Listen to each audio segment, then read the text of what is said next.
and gentlemen, welcome to the Walk Show podcast, where we talk about the walk of life. The Walk Show has been out for a little over a year now, and as part of that, we've also redesigned the logo. So thank you, Brett Lindley, who was kind enough to give me and create for me a really awesome new logo. So if you look on your podcast app at the thumbnail, you'll notice it. If you go on social media, Facebook, Twitter, Instagram, you can see the new logo there. But I just couldn't be more delighted with it. So thank you for that, Brett. I also want to thank, as always, Misha Zarins for providing the music for today's episode. Really enjoy splicing the music in there and really appreciate Misha lending his talent for that as well. You see how this works, folks? I just know other talented people, and for whatever reason, they help me out. So good for you, though, because you get to experience it also.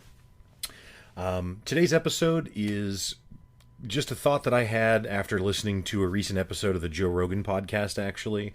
And it's just kind of around the idea of ignorance breeding fear and kind of what the outcomes of that can be. And maybe just some ways to think about that maybe will help you avoid such an outcome for yourself. Either way, really appreciate you guys listening. And without further ado, let's get on with the show.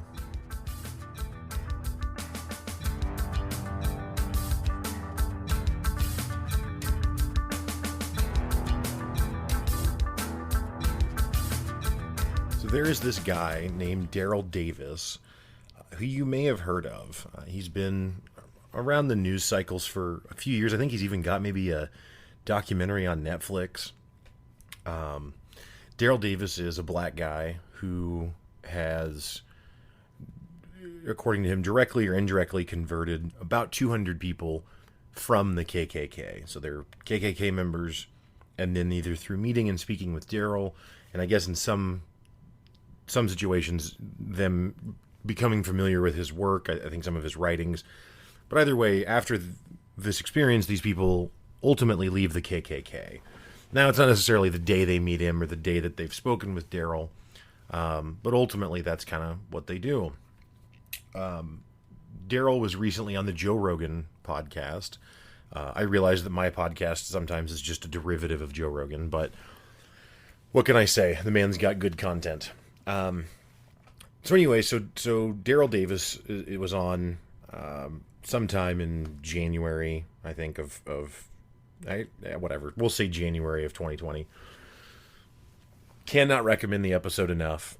Certainly listen to the Walk Show episodes, any that you haven't caught up on first. But once you're done with that, feel free to head on over to Joe Rogan.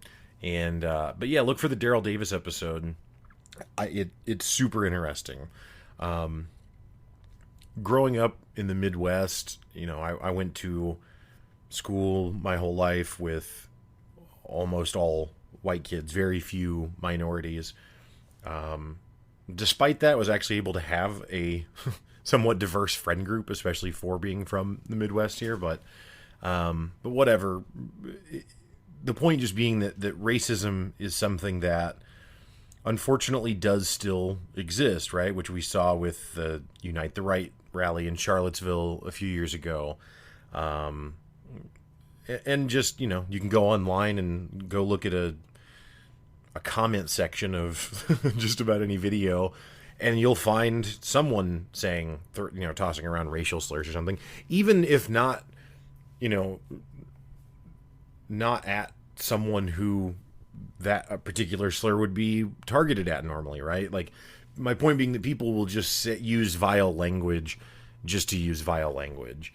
But either way, it's something that I've always thought a lot about, and I've always really struggled to understand racism.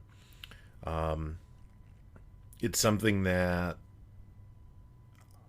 I've had people in my life, which I'm sure many people have, but where someone around you will make a comment that's inappropriate, or and when I say inappropriate, I mean, I guess I don't know what a slight too small would be, but I mean, I've just had people just straight up, just drop the N-word in my presence, or tell me a racist joke, thinking that, I guess because I'm also a white guy, that I don't care about that or that I don't mind. And really, it couldn't be further from the truth. It bothers me immensely. So the reason I bring all of this up is because Daryl Davis is on the Joe Rogan podcast for between 2 and 3 hours. So there's a lot of stuff. But there was one story in particular he told that I thought just summarized the absurdity of racism to begin with, and the cause of it. And then as I thought about it, I realized that the lesson that he extracts from this story actually just applies to a lot of things. So I'll try and tie that all together for us here. So stick with me. I'm going to try and recreate this story as told by Daryl Davis. Certainly, if you tune in and listen to his telling of it, I'm sure it will be more rich in detail and probably better told. But I just want to get the nuts and bolts of it to get to the point, which is fascinating, I think. So at one point in time, Daryl Davis is going to meet with a local KKK leader. And he wants to do an interview with the guy. So he arranges an interview with this guy. He doesn't tell the guy that he's black ahead of time. He says that if in talking to his manager or whoever it is that's arranging this meeting, he says, if he asks that if Daryl is black, then to be honest about it, so to not try and lie to the guy at all, but to not bring it up. And this way, the guy won't prepare for interviewing with, his own perceived enemy, the black person, right? And instead, will be coming at it more open. And then, he'll meet Daryl before they interview, and so if he's not comfortable proceeding, then he doesn't have to at that point. But this way, he's not just dismissing it out of hand or something. So they meet at this motel, and it's Daryl and his manager, and then the KKK leader and his bodyguard. So there's 4 people. So they get there, and they start having the conversation, and Daryl wants to interview him and try and understand the Ku Klux Klan or white supremacists, because it's not specific to the organization, really, but really just the white supremacist agenda. Why do they think what they think, and how do they come to these conclusions? And so, the KKK, for example, will cite themselves, or at least did previously, as a religious organization, which obviously is not legit, right? A hate group is not simultaneously a a Christian organization, even if they say they are. So Daryl has brought his Bible along because he intends to have his Bible available. So if he needs to show, he wants, if it comes to that part of the conversation, he wants to be able to pull his Bible out and have this guy show him the specific verses that talk about racism, right? Because there aren't any, is actually how that shakes out. So anyway, so they're having this conversation. Well, Daryl has a bag of stuff, like his Bible and a tape recorder and just some other things that he's brought along with him.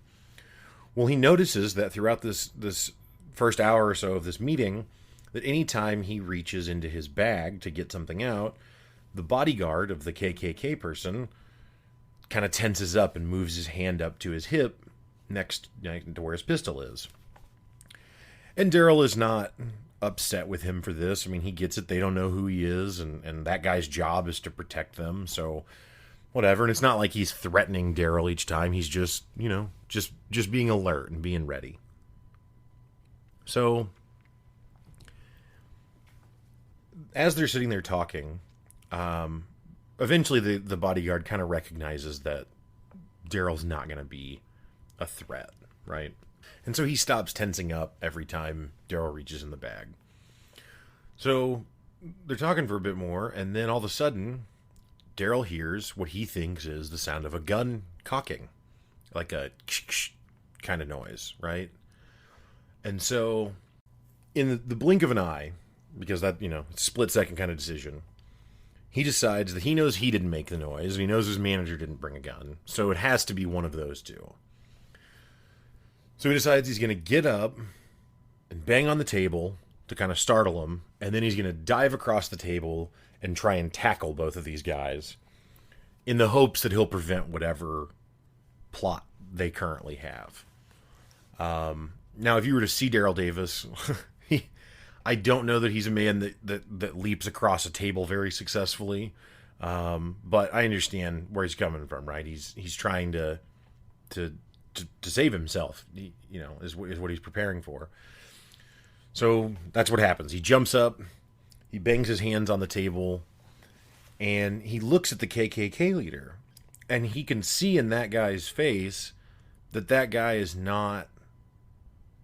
He doesn't. His face and his eyes don't look like he's trying to be deceitful in any way. He looks confused also, and I can't remember if I think Daryl says, like, "What did you do?" And then the KKK guy responds, "What did you do?" And in this little moment, his manager says, "Whoa, wait, guys! I think I know what's going on. You heard a noise, and that noise is that we have an ice bucket that we brought that has drinks in it, and some of the ice is melted." And so one of the cans or whatever shifted, and that's what made that noise that sounded like a gun cocking, at least loosely, right? And so everyone breathes a huge sigh of relief. They all start laughing, and the tension in the room is greatly reduced. And so the lesson that Daryl extracts from that, which I think is very accurate, is that ignorance very easily can lead to fear, right? Because in that moment, and this is all, all of this moment happens within 15 seconds, right? Which is why I love this story so much, because it's such a short story to illustrate such an important point. And that in that 15 seconds, they hear a noise, they don't know what it is. Well, Daryl, at least,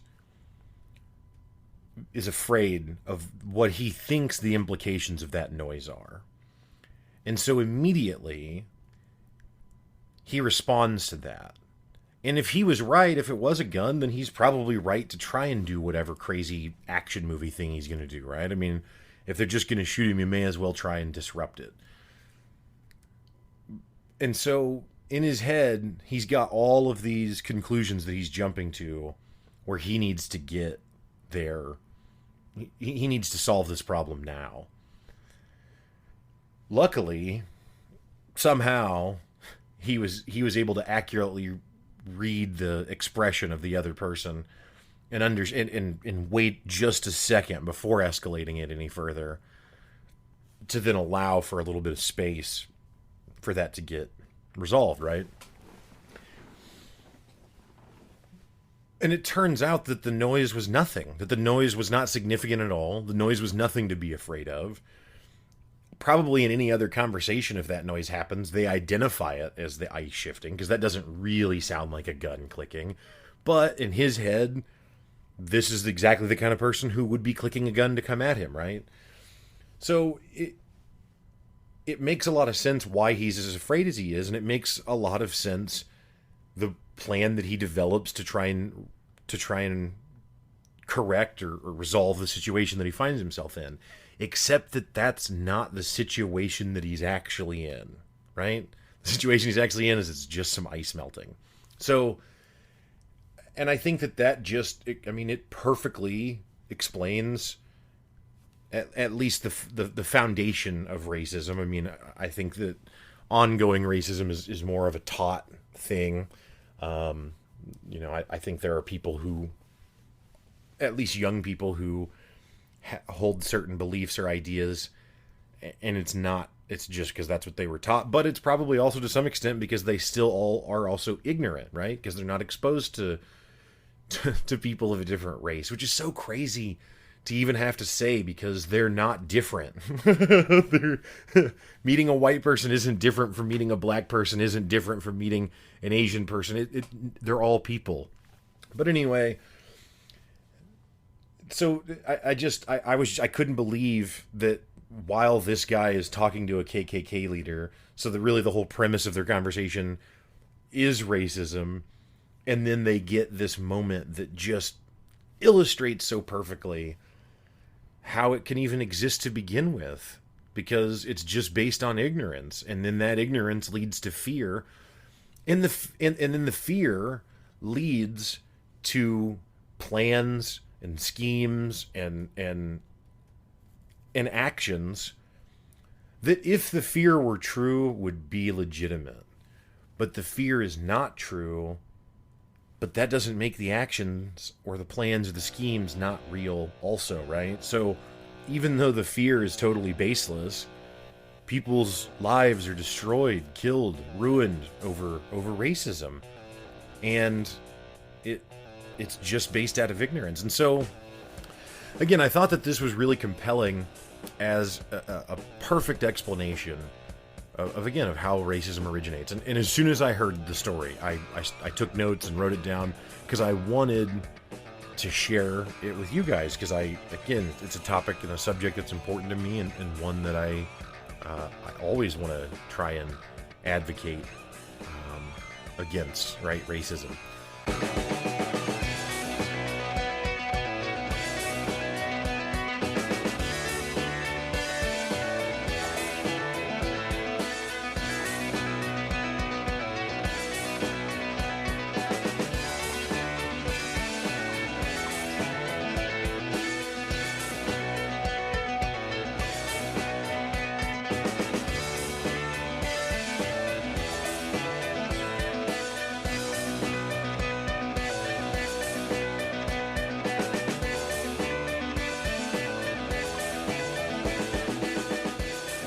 So I'm thinking about it, and I was talking actually to my coach, which you guys, if you've listened to previous episodes, Ashley Thomas, the queen bee on the wall. I have hired her as my life coach, and she's great. She's super awesome. It's been an experience that it's exceeded all of my expectations, and actually it ties into this too. Just the fact that I even have a coach now. But so I'm talking to her, and I'm sharing this story with her because I thought it was so interesting. And it kind of dawned on me that really ignorance breeds fear, not just in relationships with people, and not just between, races of people, but in all things. The walk show just hit the 1 year mark, just within these last couple of weeks. And I've said it many times on the show. I love doing this show. I love doing this show because I get to talk about anything that I want to talk about, and I get to meet interesting people like Ashley Thomas, right? Like, I get to meet and know new and interesting people, and I wouldn't have if I wasn't doing the podcast.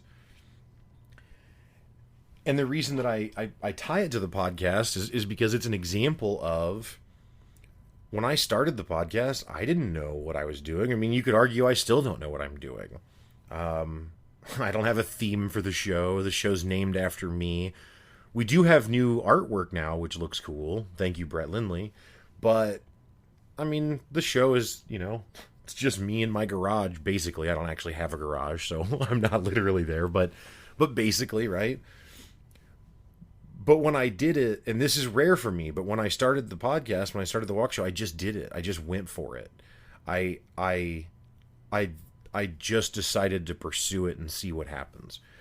Now, I think that there's a lot of value in taking action, but that doesn't mean that action without consideration is always important. For example, if in the story I just shared, if Daryl Davis wouldn't have stopped and paused for just that extra half a second that he did or whatever, and would have just jumped across the table, he might not be around to tell the story anymore, right? So I'm not suggesting that the intellectual consideration or slowing down things is wrong at all. I think there's a ton of value in that.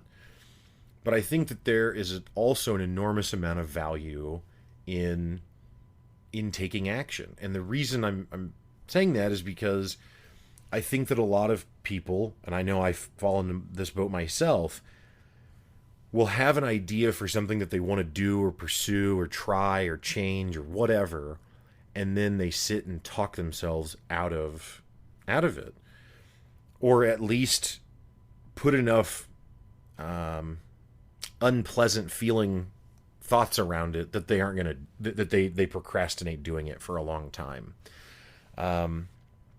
And I think that there are things that you can know and learn only from doing. And so I think it's really important to not let the ignorance that you have on any given subject, if you haven't actually done it, if you haven't actually invested yourself in it, then that means you're ignorant to it. I don't care what you've read about it. I don't care what you know. You're ignorant to it if you haven't actually lived it. And so then you can calculate a bunch of fears, and those fears could very well be made up. Now, again, does this apply to every single situation? No. You should not go commit some crime that's going to end you in jail. I've never been to jail. I don't actually know what it's like to go there. But I don't think I need to find out. I think I'm good, right? I think I hope to plan to never find that one out. The reason I use that example, or the reason that I make that point, though, is because whenever topics like this come up, it's so easy for people to be dismissive and for people to say, well, that's not true, or that doesn't hold up because, look, here's an example of where that doesn't apply, i.e. going to prison. Well, just because you're afraid of going to prison without having gone there doesn't mean you should go to prison to find out if you really want to go or not. Yep, perfectly valid example. And that ties back into something else that we've talked a lot about here, which is the idea that things are nuanced, and things are, there's more than one side to things, right? There's a balance of things. So it's appropriate to consider things, and it's appropriate to take action. You know, there's cliches like the world belongs to the bold. There's a lot of truth to that. There's a lot of truth to that, because you could have the best idea, and the guy who has half of the idea but has the willingness to go actually pursue it, he wins. He wins the day over the good idea that never got pursued, right? So it's all reasonable. It's reasonable to think that action has a lot of value, because it does. But there's also a lot of consideration. If you just literally never considered anything, eventually you walk out into traffic, and that's the end of you, right? So, I mean, you can real quickly get to a point where you need an example where you need to think about things too. So it's not an either or. I'm not advocating that you only act or you only think. I'm advocating that you do both, and that you evaluate in situations which one you need to do more, right?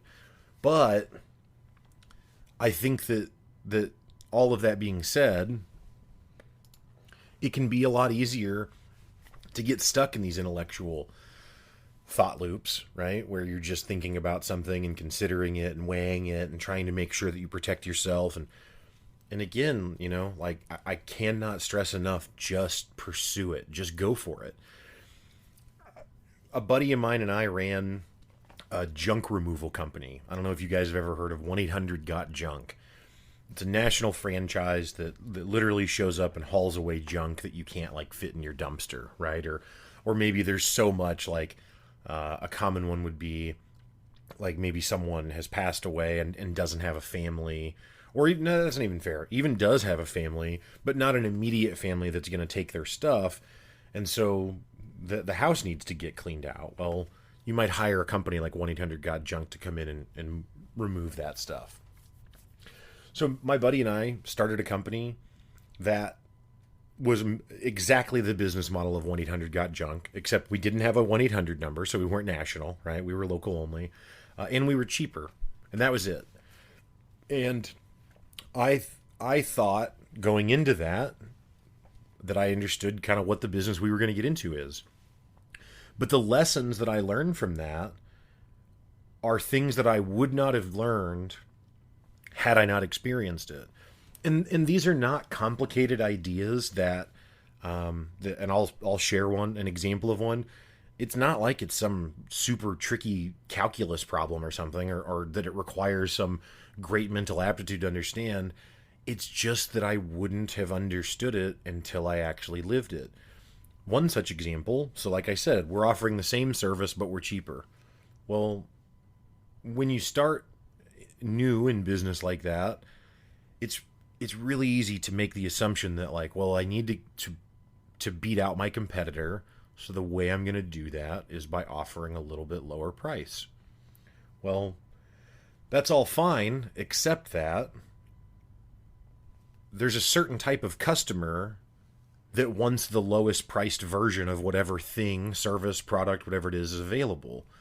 And it's not all people that buy the lowest priced thing. It doesn't mean that all of them are this way.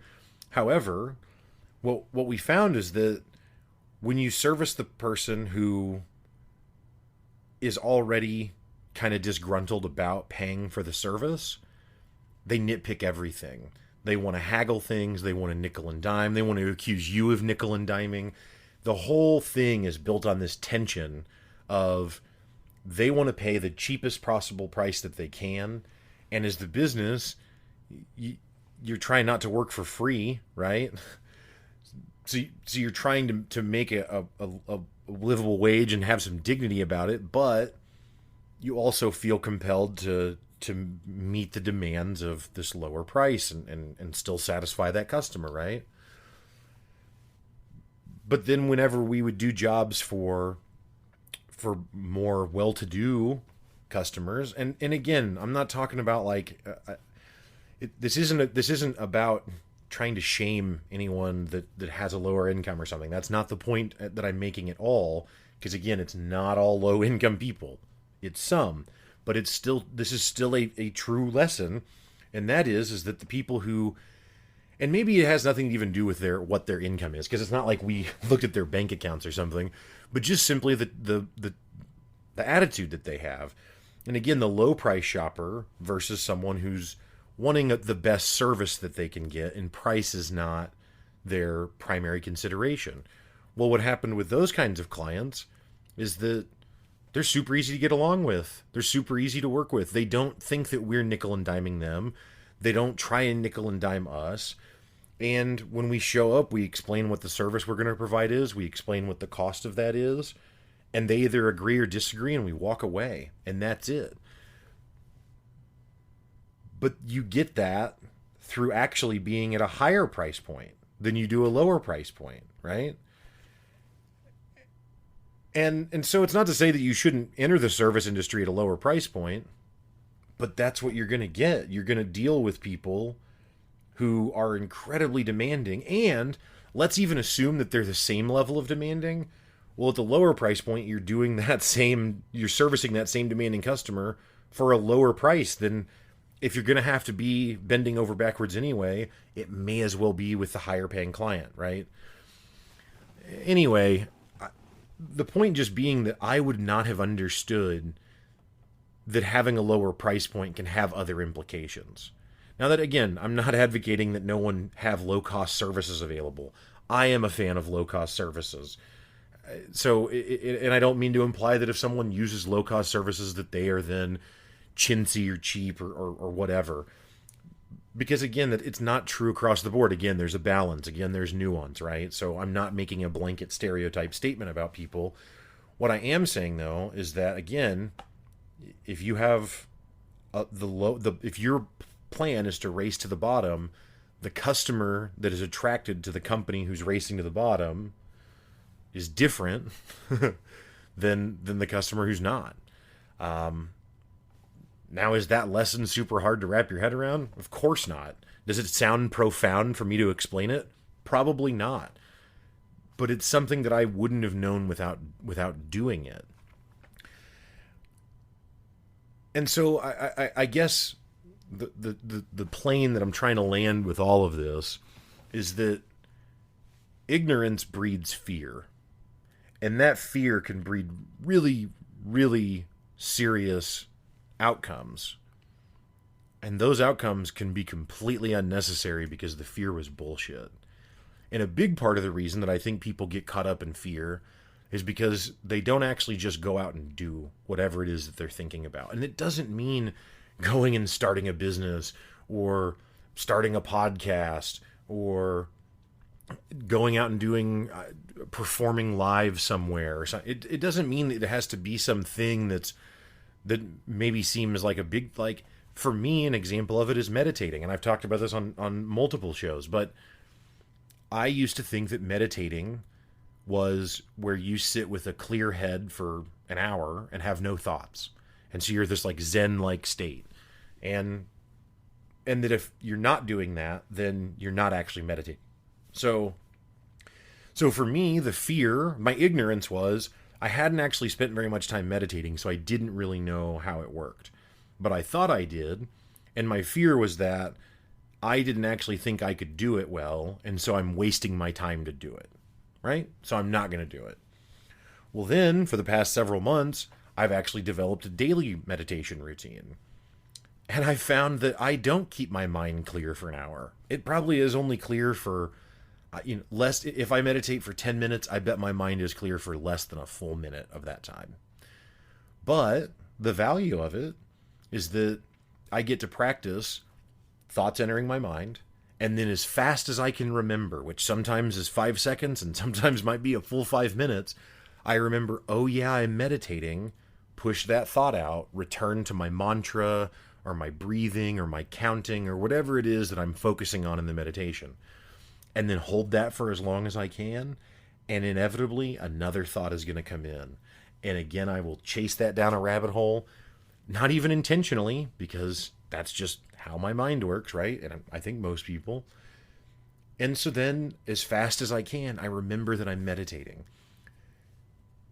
And what that's taught me is it's practice for slowing down, for taking a moment to let things kind of go, for being able to have a lot of thoughts in my head. Sometimes things that I'm down the rabbit hole, I'm really thinking about it, and then being able to just say, wait, stop, and push it out and go back to empty, even if it's only briefly. Well, what I've actually found it to be like is like lifting weights for the mind. It's incredible. I really find a lot of value in meditation, but I wouldn't have known, and I didn't know until I just started trying. So again, I've probably lost some of you at this point. I just think that there's a really powerful lesson in that story. First of all, about racism and bigotry in general, and how ignorance leads to fear, and fear leads to hate, but it's unfounded. But that doesn't make it any less consequential or serious. And then beyond that I think that it applies to literally everything. Literally all things in life, you can be paralyzed by a fear that is actually meaningless. And it's the cliche JFK, the only thing to fear is fear itself. But there's some truth in that. Now again, it's not blanket true. There are things that you are afraid of that you should be afraid of. For me, one of those would be going to prison, right? Like, I don't ever want to do that. And I'm going to hold on to that, and I think my fear of that is healthy, right? Just like you wouldn't want to burn your hand on a stove. Now, I don't know that you would say you walk around in fear of that, but to some extent, that's ultimately what motivates it, right? Is that it would suck super bad to burn your hand on the stove, so you just don't do that. You make sure to take enough caution to not do that. And I think that caution is appropriate in many circumstances. I do think that there is also a risk of overcaution that leads people to have confusing, painful experiences that are actually all based on a lie. And that's tough, because again, that's why I keep saying that the consequences and the outcomes of this fear are very real still. And that sucks if things go bad based on nothing. And especially if you could have found out just by just by trying, just by putting yourself out into the world, in whatever context or capacity that may be. And that's what Daryl Davis is living right now, getting people out of the KKK. And they don't just like write him a letter that they quit. Like, he's collected a lot of these robes. Like, they're giving him his robes, right? Or excuse me, giving him their robes that they used to wear. I mean, it's not because he's harping on him or preaching at him. It's because he's just asking them questions, and they're questions that they don't have good answers to because they're bullshit, right? The answers that they want to have don't actually hold up, and so after having to actually scrutinize and consider them, they can't stay with it. Either way, Daryl Davis is his name, Daryl. And again, I saw him on the Joe Rogan podcast, but there are many other places and appearances that he's made. But I highly recommend that you look him up. I find him to be an incredibly inspiring guy. He's also a non-famous musician professionally, and I just think he's a very charming and wonderful guy. But don't let ignorance generate a lot of fear for you. And if that's happened, try and combat that fear by educating yourself, whether that be through action or maybe that is actually through some intellectual exercise like reading or whatever, but you're still doing, because you're still putting more information in your head about it so that you can make a more informed decision or have a more informed opinion or whatever that is. But take action. Don't just sit and just consider things on your own without introducing new information, new behaviors, new people, new relationships, whatever that may be, because that will at least take you in a direction, and not just cause you to be stagnant and stuck in some made-up prison in your own head, right? Terrified of the salmon, my fear got the best of me. Paranoid, I'm running this circus without a ring. I need to find an escape, a way out of my skin. All the hours wasted away, it's a cycle and it begins.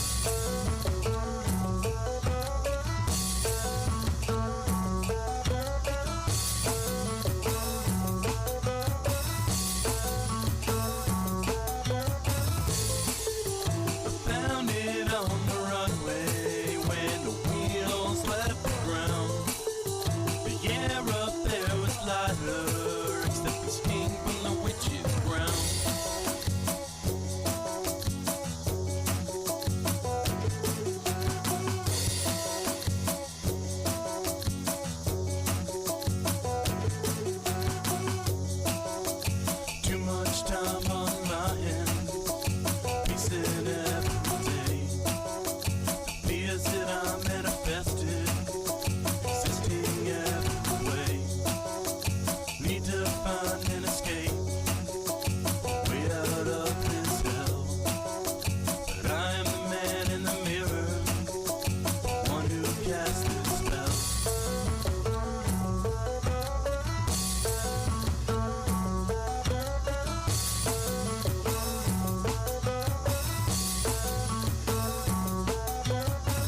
All right, folks. Well, that is going to do it for today's show.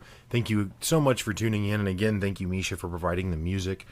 I also do want to mention my other podcast, Pick Up Your Sticks, that I co-host with Brett Lindley. Yes, the same Brett Lindley who designed the new Walk Show logo. Pick Up Your Sticks is a video game podcast where we talk about why gaming matters. So it's not limited to just news and reviews and current topics. We certainly cover some of that, but we also just talk about really why it is important to us and what we get out of it and ways that it helps us that isn't always related to just being a better gamer, right? Sometimes it's just being a better person. Either way, again, really appreciate it. Hope you guys have a great rest of the week. Stay up.